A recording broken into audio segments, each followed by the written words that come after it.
So, welcome everyone to Family Group Night. Tonight, we have a very special guest speaker, Ms. Sharon Stokes. She is our very own Connect program coordinator, and Connect is a social skills focused group. And so, she'll tell us a little more about that. And today's topic is social skills in a socially distanced world. So, we'll let Ms.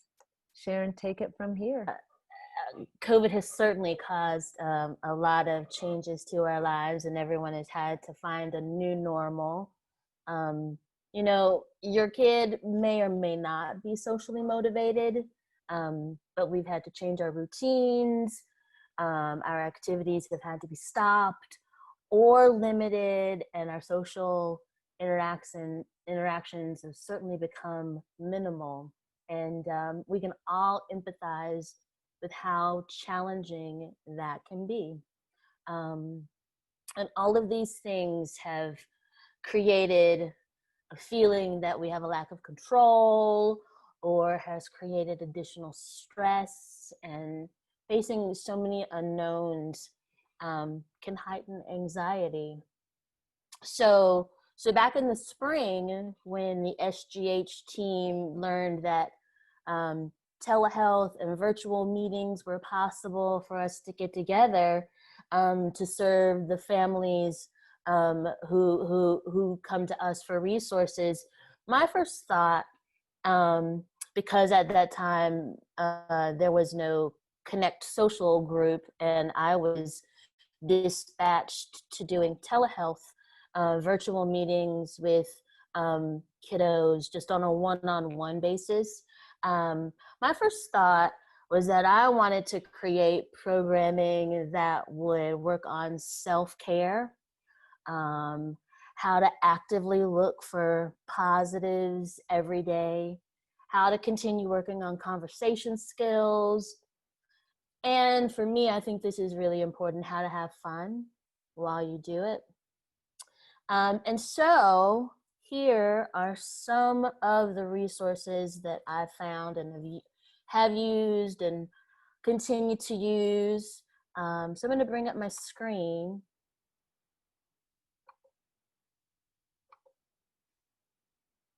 And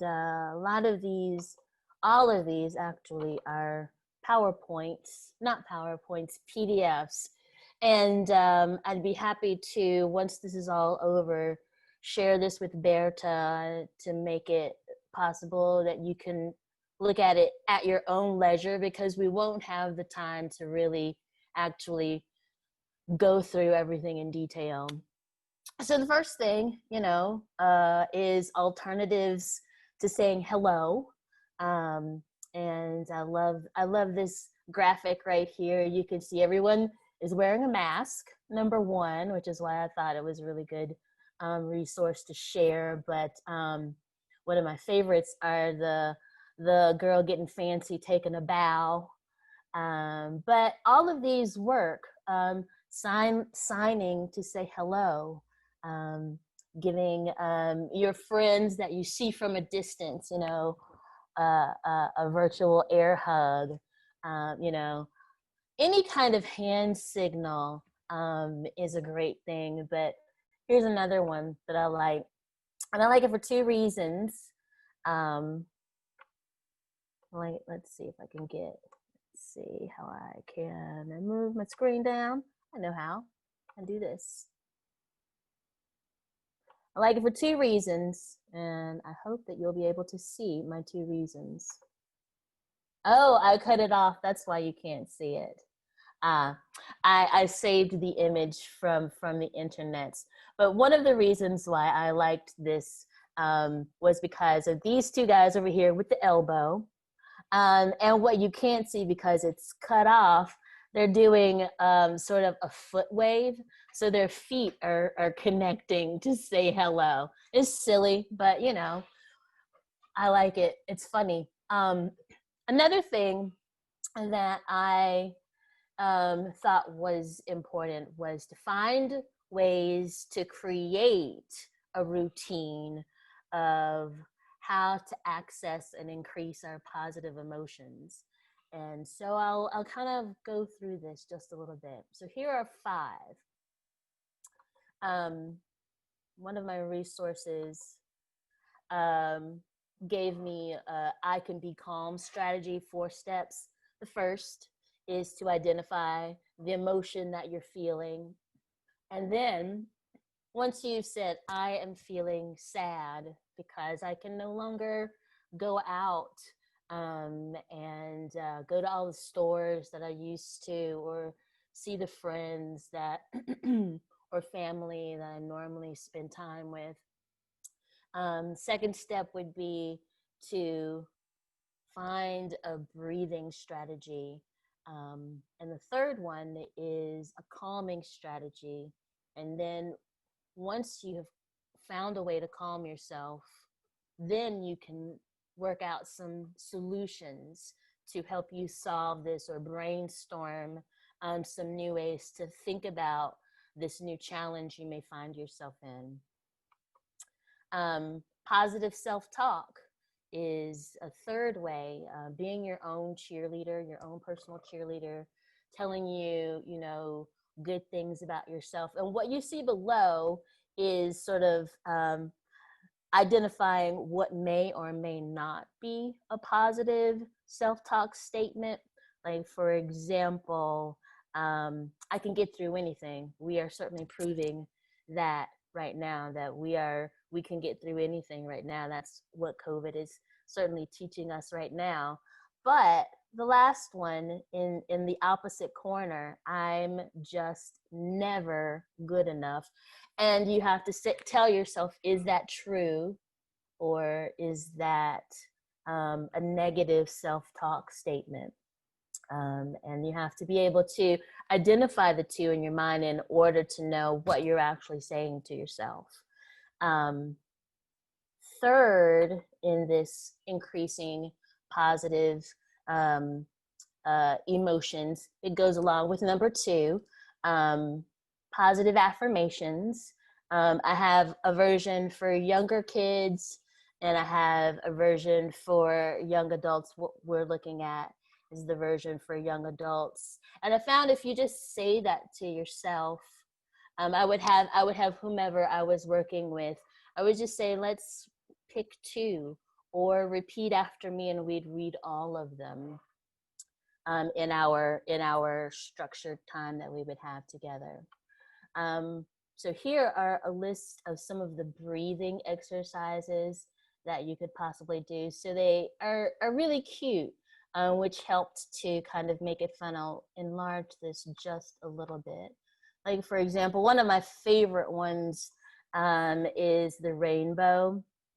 And so as you breathe in, you raise your arms out to the side and then create a rainbow above your head. And what I would say to whomever I was working with or talking to, once you created your rainbow, think of something that makes you smile. So we would breathe in, create our rainbow, think of something that makes us smile, and breathe out, and the rainbow disappears. So we would do that a few times throughout our session. We'd pick a picture, birthday cake, it's just blowing out your candles. Whichever one they were so inspired to do at the time. After we settled into our routine, I would let them then pick certain elements of what we would do within our session. Roll some funny, goofy brain breaks to get you up and on your feet, because exercise or just moving your body, whether you go outside and take a walk, or it may not be a sunny day, it may be a rainy day. But I would incorporate some brain breaks into our sessions. So for example, I would roll a dice. It would typically be my phone. Google has this great thing where it's a number generator. I would put in, dice has 6 numbers, so I would put into the number generator 6. And so I would press my phone and it would generate a number. So the first number, say the number was 2. So we start with the first column. column read, and from this first column, we would do the second activity, which says squeeze your right hand firmly with your left hand. And I wouldn't be very specific about hands because lefts and rights aren't necessarily something that everyone knows how to identify. I would just say, pick a hand and squeeze it firmly with your opposite one. And then I would go even further and make sure that we would switch and then squeeze the other hand with the opposite hand. Sometimes I wouldn't even go in order. Sometimes I would just have them pick randomly. I'd say pick green or blue to help them become engaged with me. So it's not just me doing all the talking like right now. And then I would say pick a number 1, 2, or 3. So from their color that they chose, from the number that they chose, then I would isolate the activity based on that number and based on that color. I have some that are kind of even sillier, like hop like a frog, or spin in a circle like a snake, or just a whole bunch of them. You can also find them online as well. So the fifth way I found to put into this program to increase positive emotion was to explore the idea of gratitude. And that's something that I know I personally in this time have had to really seek out the small things in life, in my life right now that are good and that make me happy, because thinking about the things that we're grateful for can help us feel calmer, can help us feel happier inside. And so this picture gives us, I'll make it smaller. It says thinking about the things we're grateful for, thankful for, can help us feel calmer and happier inside. So then it gives us, it isolates who is a person that you're grateful for, something in nature that you're grateful for, a place, something at home, something at school. Although none of us at the time were at school, a memory. So that was a program, and we didn't always focus on all 5 of them at one time. Sometimes I would sort of like shuffle the deck, like a deck of cards. Another thing that I liked to put into place are coping strategies. And I found this really cute resource that starts out over here on the left. To feel better, I will treat myself with kindness. And then it wants you to select one of these great ideas. And so there are a variety of ideas to choose from that your young adult or your kid could instantly, without having to think, could choose from one of these, and then do the activity on their own. And after that, back over here to the left, it says, I am ready to return. I'll make this a little smaller.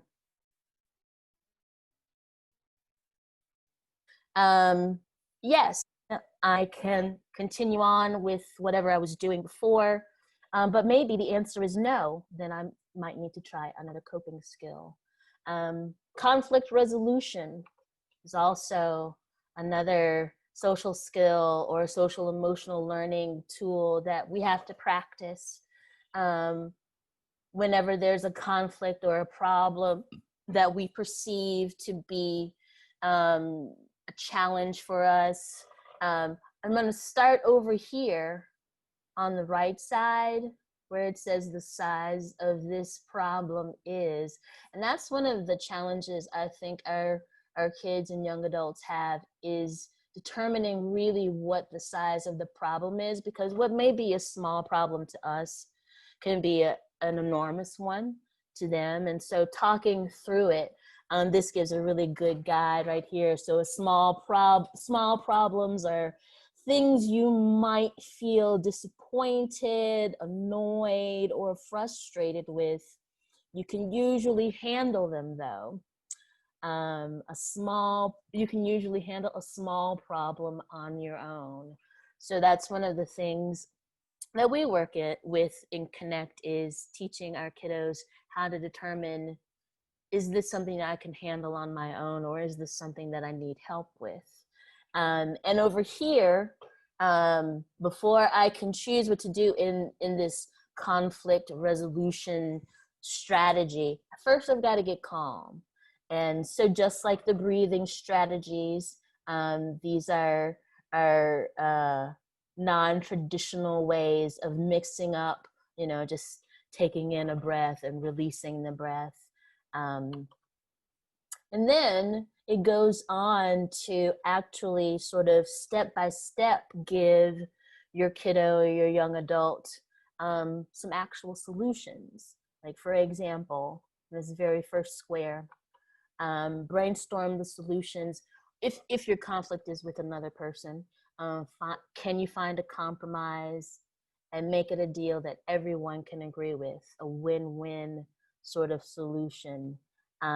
It goes on to, some of them are, for example, right here in the middle, take a deep breath, try not to react, keep doing what you were doing, don't say anything, look the other way. Some of them are about just solely focusing on yourself, and some of them are about talking through or problem solving through the challenge that you're having with the other person. Using iMessages. I felt, and it gives you a list of emotions to put in place. I felt angry when you said that I couldn't go to the store with you, and I would like, so then you describe how you would like to be treated, or what you want instead. I would like to find a way to go on an activity together. So instead of, so that way there's ownership. Your kid is claiming their emotion, and they're describing why it happened, and they have thought through a solution that can hopefully be put into place. And if not, then that will, require some more conversation about problem solving. And it's important also, I've found that our people know that all emotions are valid, that there are no such thing as bad emotions, regardless of whether they're angry or frustrated. That is a valid way to feel. It's how we deal with it. That is the most important thing about it. So when we talk it out, when we talk through these conflicts that we're having, these problems that we're having, especially when it's with another person, am I listening to what they are saying? Yes or no? Do I understand the other person's viewpoint or perspective? And that's also important. So there's that. I found that spending a lot of time on positive emotions, mindfulness, meditations, coping skills, conflict resolution, especially right now when there are a lot of feelings that are repressed inside our young ones, and they need help sort of to bring it out. And maybe this is helpful for us as adults as well. So we also worked on conversation skills. That's something that we don't have as much ability to do now. We're sort of limited to maybe our family circle. So we would take turns, because taking turns is also another good social skill to practice, and so is listening. I would find various conversation starters this particular resource has a couple of different categories. This one is like about you and your family. Um, what is, some of them may be hard to conceptualize. What is one word that best describes you? You can say smiley, you know, or giggly or dancy. It doesn't have to be an actual thing. It can for the sake of actual conversation skills, you can just kind of, you know, have a made up word. But the other categories, you know, friends. What qualities make up a good friend? Who do you consider to be your best friend and why? Do you prefer friends who are serious or silly? And all of those are great conversation starters, and you can practice with your kid. You can create like a bowl and put the conversation starters in a bowl, and you can randomly pick one and say it's Berta's turn. So Berta has to practice looking at me through the Zoom screen. She needs to say my name. And then she asks me the question. She pauses to listen to my answer. And then I get to reciprocate by asking Berta the exact same question. So we get to practice that way. Or you can take it to the absolute opposite. You can do silly questions like, would you rather go water skiing or snow skiing, or have one eye in the middle of your head or two noses? Would you rather eat donuts or candy? One program that I love to run with some of my older kids at G2 is Joke Time. And so I have gone through a million jokes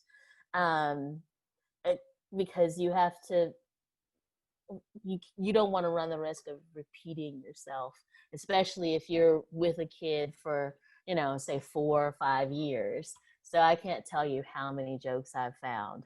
But so with G2, we do this really fun thing where I ask one of the kiddos, what time is it? And he says, it's joke time. And I ask him, whose turn is it? Say it's Berta's turn. And we find a surface and we do a little drum roll and we go, Berta, joke time. And so Berta tells the joke. What kind of bat flies around the school at night? And especially if you want to work on responding, everyone has to respond. And that doesn't mean that they have to know the answer to the joke. That just means they have to say, I don't know, or shrug their shoulders. But attending and listening and responding is a part of the joke process. So once everyone's responded, Berta says, alphabets. And then we do a sort of drum roll, but ching. Or sometimes you have people who go, oh, that's a groaner, which is also funny. And we go, wah, wah, wah. And it makes it fun. It's just a really fun way to work on conversation, listening, responding in a non-traditional way. Another way that I like to make it fun, everyone loves to use the word executive functioning skills. And there's so many different executive functions that, you know, your head could spin. But some of them are paying attention. Some of them are flexibility. So you can play games like one of the games we've been playing at G2 is called Leader Says. It's a lot like Simon Says. The key word here is leader says. And if I say leader says, then leader says touch your nose, you touch your nose. If I just simply say leader says, there should be no response. And you can just create a circle and you can come up with all kinds of wacky things to do or not to do. Another one, I have a whole list of like telehealth games. Freeze is one. Simon Says, much like Leader Says. Wait 5 is a really good one. It's you ask one question at a time. It says trivia, vocabulary, or academic content if you want to use this for if you're doing homeschool. So you ask one question at a time, but the student or participant or player in the game has to wait 5 full seconds before answering. So that teaches them how to wait, patience, and executive function. Orchestra, where you sort of try to make music together. You can go slower, you can go faster, but the whole idea is that we're using self-control to stay with the beat, even though we may want to go faster or slower. Green light, that's a perennial favorite. And we've created a green light where there's purples, there's pinks where you do different kinds of things. Coming up with scenarios, what would you do? Problem solving situations. You want to watch your favorite show, but your brother or sister's already in the room watching theirs. What can you do? And you think about the situation and discuss what the problem is, what the choices are, and how you might handle them. That's what else does this great document have? Oh, it's got some breathing exercises that aren't just traditional breathing exercises. Some of these go into discussing that this particular breathing exercise may be used when you're feeling sad. For example, this Tweety bird is a go-to breathing technique for sadness. It combines calming, good feelings from breathing with a great big soothing hug. So it asks the person to either come up to their knees or sit on their bottom. Stretch out your arms wide to each side, bend your elbows, and wrap your arms around your front, grabbing your opposite shoulders with your hands. It's like a great big hug for yourself. And you can open and close your elbows, just like Tweety Bird singing you a soothing song. And it says, take 3 deep breaths while you do this. And then, of course, emotional regulation. And this particular one was an actual exercise where we were identifying emotions, that emotions are the way we feel. And we were circling the emotions and we came up with this list of emotions. And we circled the ones that made us feel good. We circled the ones that made us feel not so good. And then this wasn't so much a talking point, but sort of demonstration and role play. What are some good ways to deal with the ones that make us feel not so good, and strategies for maybe you're feeling worried, which is also another good way for saying anxious, but even bored or silly. Sorry, that's an accident. Sad, but always, yes, that is not an emotion, but always we take deep breaths, we tell someone how we're feeling, whether it's an adult or a friend, and we remember that we're never the only one who's felt this way. And then, of course, role playing is always a great tool to use for anything, all the time, every day. And in this particular game, it gives us a number of scenarios or places, and it says, with a partner, you'll get and you can take these scenarios, once again, put them on a piece of paper, write it down on a piece of paper, or print this out and cut it out into small pieces and pull it from a bowl. You've got to act out the scenario with your partner. You can act out anything you want as long as it fits the scenario that you're in. You and your partner just have to keep with it working together and keep pretending until the time is up. It's also learning how to stay on topic. Some of them are as real as doctors and nurses at a hospital, or eating dinner rather at a restaurant, going to the grocery store, or as fantastical as being royalty at a castle. So you can take real life situations and non-real life situations that may never happen, but nevertheless the same social skill applies no matter where we are. So we found a way to hold our summer connect this summer, socially distanced.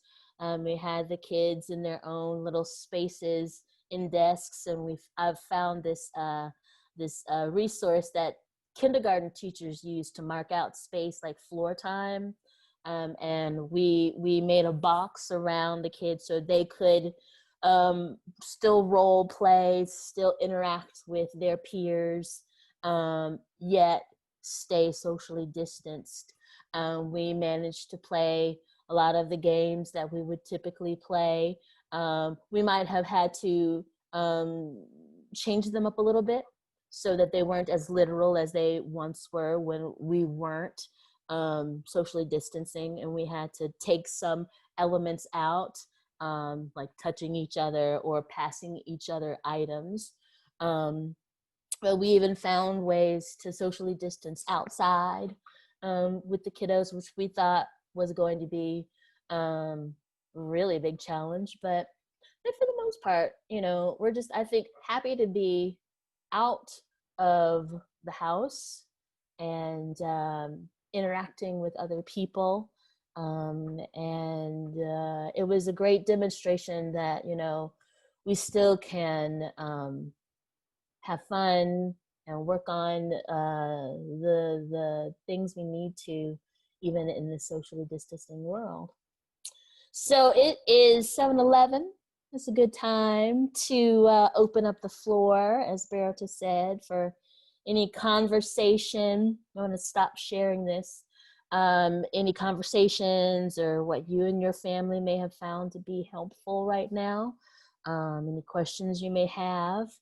And also, I will work with Berta to see if we can share these PDFs that I've been talking about as well, so that you can look at them and see if there's anything useful for you and your family. So thanks.